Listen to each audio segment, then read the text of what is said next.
Good evening and welcome to the channel. Don't forget to hit that subscribe button. So today's video is a little bit of a catch up, and I just want to show you and explain to you a particular change I've made in my golf club setup for this coming season.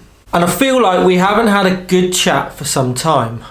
My last 3 videos have been individual vlogs at 3 different golf courses, and I thought it was time to make some changes based on what's happened in those vlogs and what's happened previous in the last sort of year, 18 months, where I haven't quite been happy with my game and a particular area of my game which may have gone a little bit unnoticed.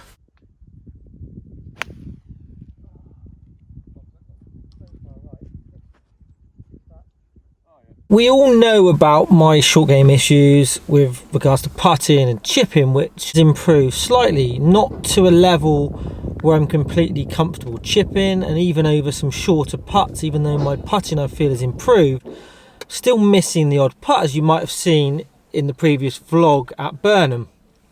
And hopefully you'll notice my short game is better at the moment than it was in the previous years. Maybe I've dedicated too much time to that area, not enough time to another particular area.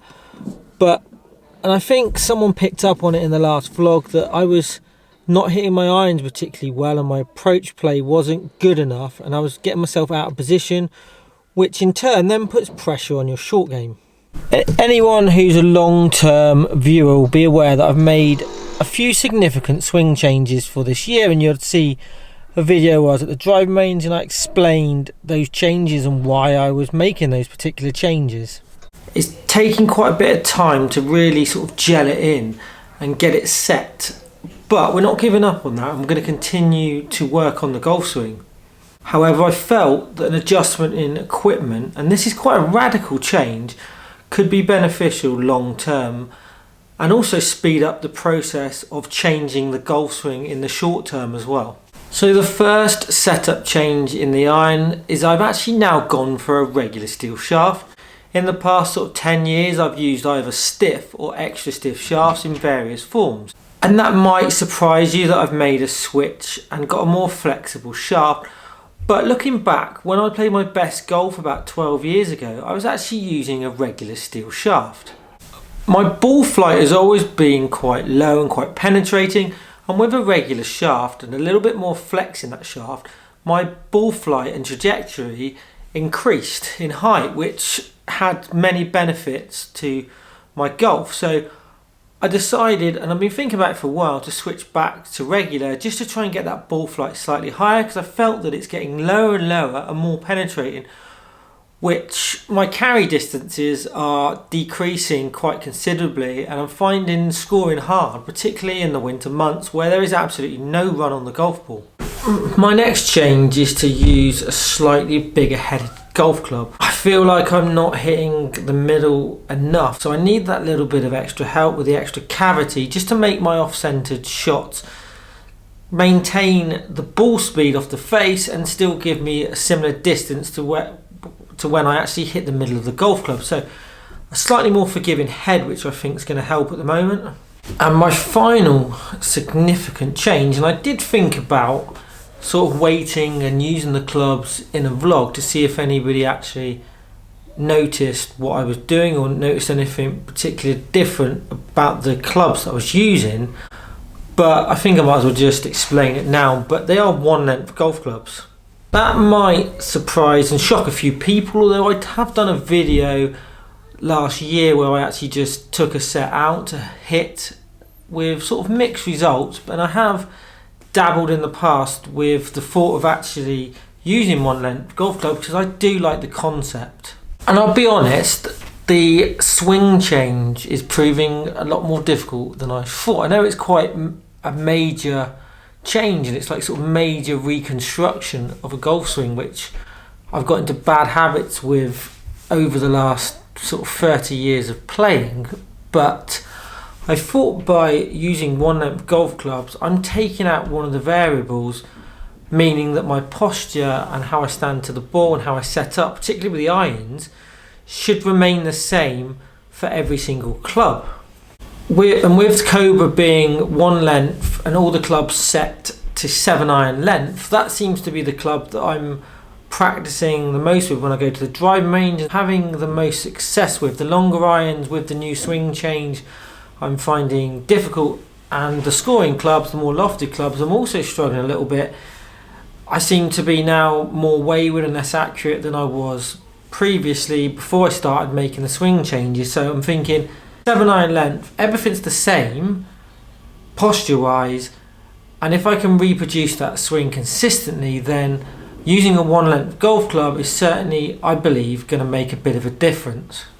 Timing wise, I thought this was also a good time. If I was going to go to 1 length, now is the time, because we've still got sort of 4, 5, maybe 6 weeks before the main golfing season really kicks off. I thought if I do it now, see how we get on, give it a good sort of 5, 6 weeks, see what sort of progress getting, whether it's making a difference.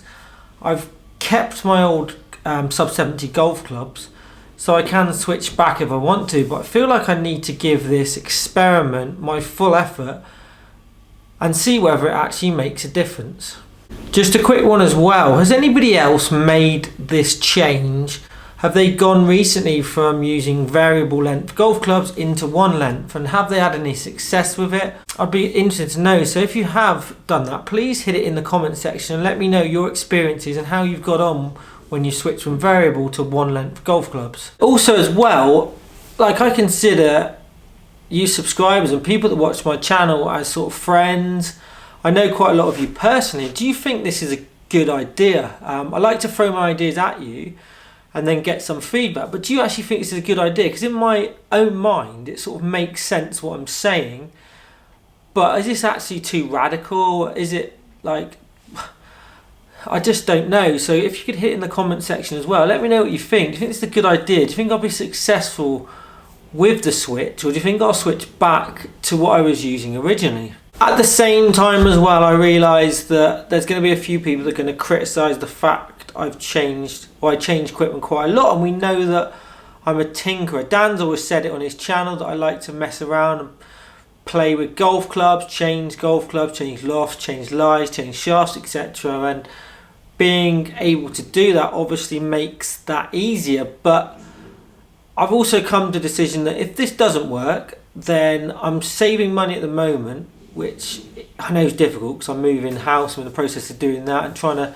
set up a studio or like some practice facilities at the house, because I'm going to be sort of 10 to 12 miles away from Churston Golf Club, which in the summer with the traffic, if I time it badly, it could be anywhere between sort of 45 minutes and an hour away. So popping over to Churston to do practice is probably not going to be always possible.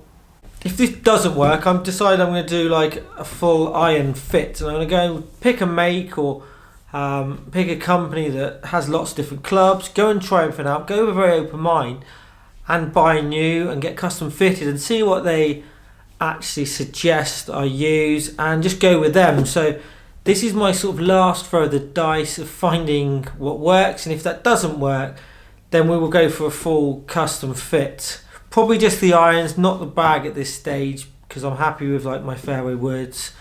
My wedges generally are okay at the moment, I'm quite happy with them, but the first stage will be an iron fit. And has anybody changed their irons for the new season? I've looked at a few clubs. Dan gets sent loads of stuff through his Foremost contract, so I can see all the new stuff that's coming out. And the only thing I've really liked the look of is the new Mizuno irons, but they've got traditional lofts, they're very blade-like, very soft-like, and I've hit them and I didn't really get the distance. I know distance is not always important, but yeah, that's the only thing I've really liked the look of recently. I've not seen anything that's really jumped out at me and gone, I need to have these clubs. And some years you just see a club and you're like, oh my god, I like this range, but I've not seen anything that I like. Has anyone got any recommendations that I think would suit me, or anything that they've changed to that they love the look of and have had good results out of? Because I'd be interested to know what you think is the best sort of irons on the market at the moment. I'm off to France to play in sort of it's a tournament, but it's more of a sort of season starter. It's not really a big tournament. I'm going with Dan, I'm going with a couple of Dan's friends. I went on the trip last year, if you remember. I did a couple of vlogs. So I'm looking to film when I'm over there, just off my phone or film the individual rounds, and they will be vlogs coming up, and I'll be taking the one length irons over there, so I'm going to be fully committed to that trip using one length irons. So the next time you see me on a individual vlog, then I will probably be using the one length Cobra irons. Thanks for watching. That was just a quick sort of update from January's previous what's in the bags, to let you know what we were doing sort of at the moment, and any equipment changes that I make during the year, I'll obviously do a quick video. Remember to hit that subscribe button. I've got lots of videos and lots of collaborations lined up this year with other sort of YouTubers and people who are on social media, so hopefully you enjoy some of that content. Thanks for all your support, and hope 2025 is a good one. We're about to start the season. The weather is getting better, it's getting warmer, the rain is going, the frost and the ice is gone, so let's hope 2025 is a good one golfing wise.